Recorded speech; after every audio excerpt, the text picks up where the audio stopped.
അപ്പോൾ നമ്മൾ റോഡിലെ കുഴികൾ കൊണ്ടുണ്ടാവുന്ന ബുദ്ധിമുട്ടുകളെക്കുറിച്ചും അതിൻ്റെ നെഗറ്റീവ് സൈഡുകളെക്കുറിച്ചൊക്കെ നമ്മൾ മീഡിയയിലും സോഷ്യൽ മീഡിയയിലും എല്ലാം കണ്ടിട്ടുണ്ടാവും.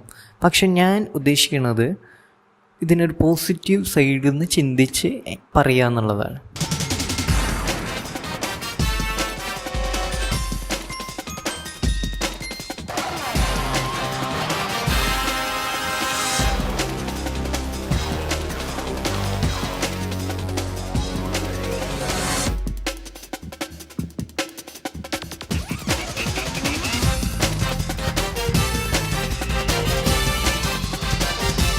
നമ്മൾ ഈ കുണ്ടും കുഴിയൊക്കെ താണ്ടി എന്ത് ചെയ്യും, നമ്മുടെ ജോലി സ്ഥലത്തേക്കോ പഠന സ്ഥലത്തേക്കൊക്കെ പോവും. ഇതിങ്ങനെ കുറച്ച് കാലം തുടർന്നുകൊണ്ടിരുന്നു കഴിഞ്ഞാൽ നമ്മുടെ വണ്ടീൻ്റെ ഓരോ പാർട്സ് കംപ്ലൈൻറ്റ് വരും. അതിൻ്റെ നെറ്റും ബോൾട്ടും വരെ കംപ്ലൈൻ്റ് ആവും.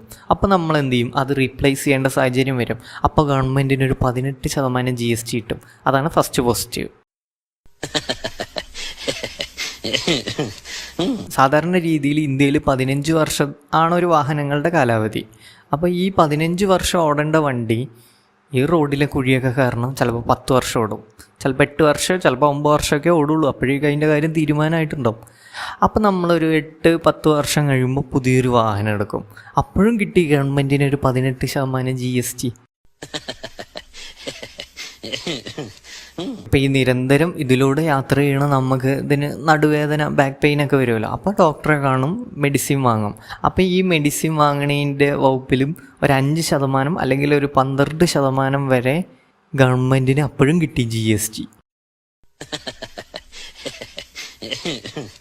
അപ്പോൾ ഈ കുഴിയൊക്കെ കാരണം നമ്മുടെ വണ്ടീൻ്റെ മൈലേജ് കുറയും. അപ്പോൾ ഇടയ്ക്കിടയ്ക്ക് പെട്രോളും ഡീസലൊക്കെ റീഫിൽ ചെയ്യേണ്ടി വരും. അപ്പോഴും കിട്ടി ഗവൺമെൻറ്റിന് ഒരു 35% മുതൽ 40% വരെയുള്ള ടാക്സ്. ഇനി ഇതൊക്കെ വിട്, ഇനിയിപ്പോൾ റോഡ് നന്നാക്കാൻ തീരുമാനിച്ചു. അപ്പോൾ ഒരു കോൺട്രാക്ടറെ കണ്ടുപിടിക്കണമല്ലോ. ഇന്ത്യയിൽ പല സ്ഥലത്തും നടക്കുന്ന ഒരു ആചാരമാണ്.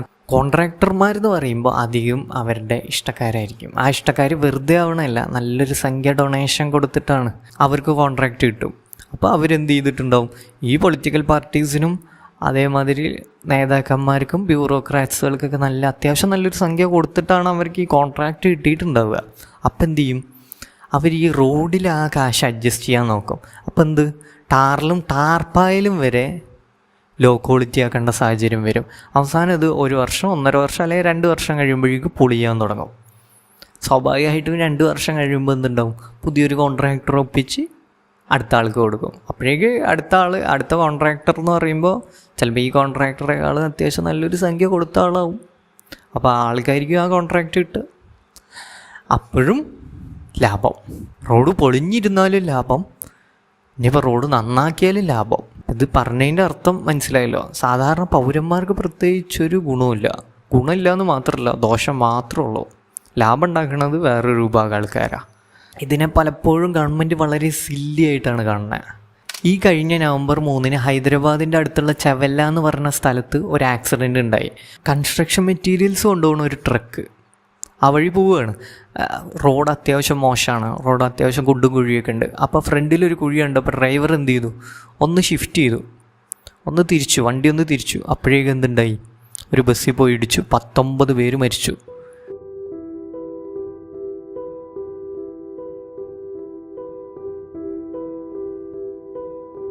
അവിടെ ഡിവൈഡേഴ്സ് ഇല്ല, സ്ട്രീറ്റ് ലൈറ്റ് ഇല്ല, ഒരു സൈൻ ബോർഡ് പോലും ഇല്ല. പക്ഷെ പേരെന്ത്, നാഷണൽ ഹൈവേ എന്നുള്ള പേര് മാത്രം ബാക്കി. പോയപ്പോൾ ആർക്ക് പോയി, ഈ മരണപ്പെട്ട ആൾക്കാരെ കുടുംബത്തിന് പോയി, കാര്യമായിട്ട് പരിക്ക് പറ്റിയ ആൾക്കാരെ കുടുംബത്തിനും പോയി. ഗവൺമെൻറ് പല സഹായങ്ങളും കൊടുത്തിട്ടുണ്ട്. പക്ഷേ ആ റോഡിൻ്റെ പണികൾ കൃത്യമായിട്ട് കൈകാര്യം ചെയ്തിരുന്നെങ്കിൽ ഇത്രയും പേര് മരിക്കില്ലായിരുന്നു. നമ്മുടെ ഈ റോഡുകളുടെ അവസ്ഥ കാരണം ബാധിക്കപ്പെടുന്നത് വണ്ടി ഓടിക്കണവരെ മാത്രമല്ല, സൈഡിൽ കൂടെ നടന്നു പോകുന്ന കാൽനടക്കാരെ വരെ ബാധിക്കുന്നുണ്ട്. അവരെയാണ് ഏറ്റവും മോശമായ രീതിയിൽ ബാധിക്കുന്നത്. പല റോഡിനും വാക്വേ ഇല്ല. 2023 NCRB ഡാറ്റ അനുസരിച്ച് 27,556 കാൽനടക്കാരാണ് ഒരു വർഷം റോഡ് ആക്സിഡൻറ്റിൽ മരിക്കണത്. ഇതെല്ലാം അഴിമതിൻ്റെ ഒരു ബൈ പ്രൊഡക്റ്റാണ്. നമ്മുടെ രാജ്യത്ത് കൃത്യമായിട്ടുള്ള റോഡ് എൻജിനീയറിങ് വേണം, ഡിവൈഡേഴ്സ് വേണം, നല്ല വാക്വേ വേണം. ഓരോ വണ്ടികളുടെയും സ്പീഡിനനുസരിച്ച് പോകാൻ പറ്റിയ രീതിയിൽ വേണം റോഡ് നിർമ്മിക്കാൻ. ആ റോഡ് എൻജിനീയറിങ്ങേ ഇല്ല.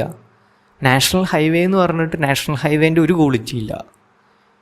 ഒരു റോഡ് നന്നാക്കിയാൽ അതിൻ്റെ ക്രെഡിറ്റ് എടുക്കാൻ എല്ലാവരും വരും. പക്ഷെ മോശമായി കഴിഞ്ഞാൽ അതിൻ്റെ റെസ്പോൺസിബിലിറ്റി ഏറ്റെടുക്കാൻ ആരും വരില്ല. നമ്മുടെ രാജ്യത്ത് ഇപ്പോൾ റോഡിൻ്റെ കേസ് എന്നല്ല, പല കാര്യത്തിലും ഇതാണ് അവസ്ഥ.